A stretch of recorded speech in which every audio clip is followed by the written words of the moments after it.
Hello everybody, it's ZOTAC here and welcome back to another benchmark. Today I'm going to be testing out the brand new game Flintlock, The Siege of Dawn using the GTX 1650. Now I do have the GDDR6 edition of the graphics card, which is slightly faster, but I just wanted to mention that. Also, I have got the latest Nvidia drivers installed, so with that let's go ahead and check out what we're going to benchmark first. So to get us started, we're going to be playing at 1080p using full screen. I am using 1080p, it kind of just locks the resolution in this game in full screen. And under the graphics, it's a very weird graphics menu, and yes, my menu is lagging right now at native 1080p.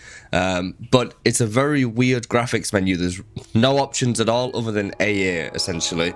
So yeah, we've got AA turned to the lowest setting, which is low, and I've also got motion blur turned off, and that's pretty much the settings that we have. We don't actually have any other settings to adjust other than resolution and AA, pretty much. So let's jump on in and see how it runs. And here it is at native 1080p. Now, I don't think I should have to tell you, I am moving right now. I don't know what's going on here. It's all blurry. It's not running very well.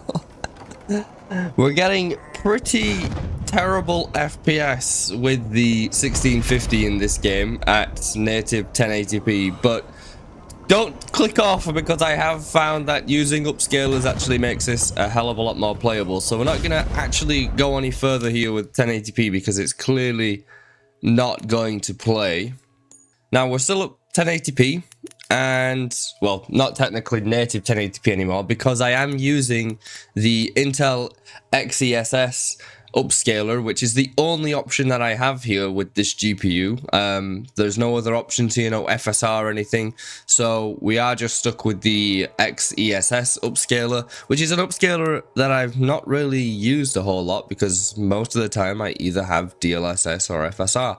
And yeah, we don't have those options this time. I am using the performance quality mode, which is the highest performance option that I have here for this upscaler. It's really weird how this game doesn't have any graphical options at all, like absolutely zero options other than the AA and motion blur.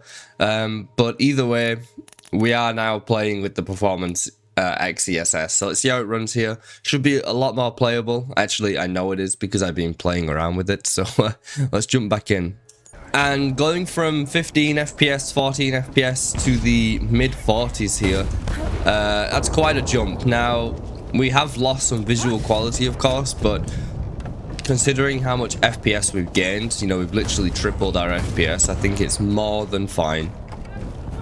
Considering that we are actually at playable FPS now. Now, you can see my GPU usage is pretty much maxed out most of the time here. It might drop every now and then. This CPU doesn't seem to be quite powerful enough sometimes in certain situations to push this GPU to its max. As you can see here, I am dropping some frames, or I just dropped a bit of GPU usage there, but for the most part we're going to be playing at around 45 FPS, it would seem, with this GPU. Now VRAM, we are pretty high up there on the VRAM. Only 3 gigs actually being utilized here, but it is allocating almost the full 4 gigs that this card actually has. So let me just go ahead and fire my Flintlock pistol or whatever this is, and I'm just gonna run over here. I don't know too much about this game other than the fact that it's brand new and it's a Souls-light game apparently, but yeah, I'm not too familiar with this game at all. But let's go ahead and run over here. Let's go give these guys a quick shot. But yeah, you can see the frame time graph, it stays around the same. It stays at around that 45 FPS range, actually getting 50 FPS in certain situations here. It's kind of crazy. But if, by the way, if you're wondering, if you use the balanced upscaler option, you're going to be playing at around 30 FPS. I already have tested that, and I got around 30 frames when I use balance.